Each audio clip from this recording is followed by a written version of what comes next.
Bayangkan ini hari Jumat sore. Kamu baru saja terima gaji dan sedang merencanakan liburan akhir pekan. Tiba-tiba telepon berdering.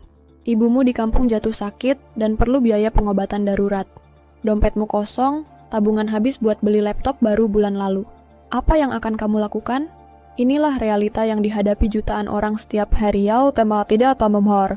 Menurut survei, 8 dari 10 orang Indonesia tidak punya dana darurat cukup untuk 3 bulan. Tapi di video ini, aku akan ajak kamu membongkar cara membangun pelindung finansial ini. Bukan teori biasa, tapi strategi hidup yang sudah menyelamatkan banyak keluarga. Mari mulai petualangan ini. Pernah dengar cerita tentang semut dan belalang? Di musim panas, semut kerja keras mengumpulkan makanan. Sementara belalang hanya bersenang-senang. Saat musim dingin tiba, semut punya persediaan, belalang kelaparan. Tapi hidup bukan dongeng. Di era modern, musim dingin bisa datang dalam bentuk PHK massal. Seperti yang terjadi di industri tech tahun 2022. Puluhan ribu pekerja tiba-tiba kehilangan penghasilan. Mereka yang punya dana darurat 6 bulan bisa bernapas lega. Yang tidak, terpaksa jual aset atau terlilit utang. Fakta mengejutkan, bencana finansial paling umum bukanlah gagal investasi, tapi justru biaya medis mendadak.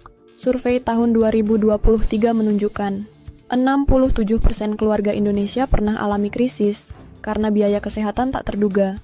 Inilah mengapa dana darurat adalah baju pelampung di kapal kehidupan. Bukan untuk membuatmu kaya, tapi memastikan kamu tidak tenggelam saat badai datang. Bagian 2, mengecilkan mitos, membesarkan realita. Banyak yang bilang, gaji saya kecil, mana mungkin bisa menabung. Mari kita temui Bu Siti, penjual gorengan di pasar. Dengan penghasilan tak tetap sekitar 2 juta sebulan. Dia berhasil menyisihkan 50.000 per hari. Dalam setahun, terkumpul 18 juta. Rahasianya, sistem celengan prioritas. Setiap pagi sebelum berjualan, dia langsung pisahkan 50.000 ke kaleng bekas susu. Prinsipnya, bukan sisa yang ditabung, tapi tabungan yang disisihkan. Di sisi lain, ada Bayu karyawan dengan gaji 15 juta, tapi selalu gagal menabung karena gaya hidup. Inilah paradoks dana darurat. Bukan tentang besar penghasilan, tapi konsistensi dan prioritas. Banyak artikel bilang, siapkan dana 3-6 bulan. Tapi ini terlalu umum. Kita perlu formula pertama, hitung biaya bertahan hidup. Ini berbeda dengan pengeluaran bulanan.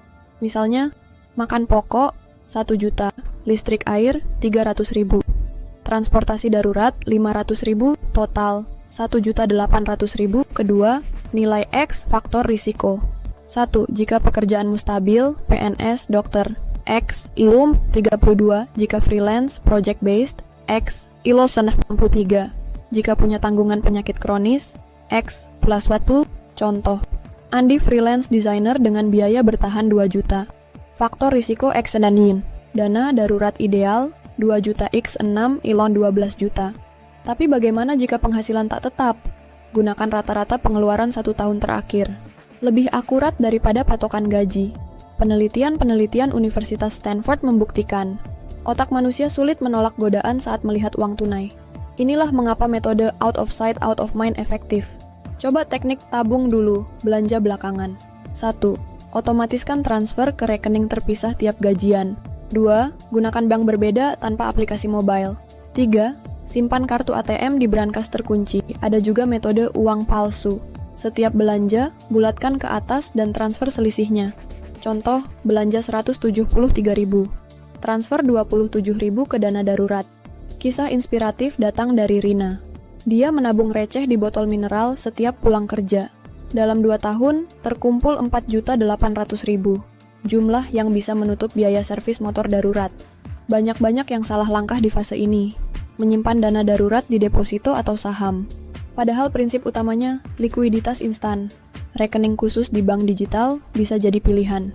Dengan fitur, bebas biaya admin bunga sekitar 2% per tahun. Transfer instan 24 jam, tapi hati-hati dengan godaan. Jangan sampai tergoda mengambilnya untuk diskon e-commerce. Kasus nyata. Seorang ibu di Bandung menyimpan dana darurat dalam bentuk emas batangan kecil. Saat anaknya masuk ICU, dia bisa cairkan sebagian tanpa perlu jual seluruh. Ini bagian paling kritis. Banyak orang mengira keinginan adalah kebutuhan darurat. Buat sistem klasifikasi darurat tingkat 3. 1. Darurat merah. Ancaman nyawa, medis, kecelakaan. 2. Darurat kuning. penghasilan utama terhenti. 3. Darurat hijau. Kerusakan alat vital, kulkas, motor. Contoh kasus, laptop rusak termasuk darurat hijau jika untuk kerja. Tapi jika hanya untuk main game, bukan darurat. Kisah tragis seorang freelancer.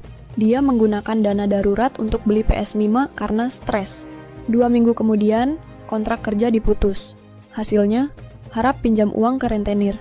Membangun dana darurat seperti memahat patung. Butuh waktu, ketekunan, dan visi jangka panjang. Tapi begitu jadi, ia akan jadi penjaga setiamu. Mulailah hari ini. Tak perlu dengan jumlah besar. 50.000 saja sudah cukup untuk langkah pertama.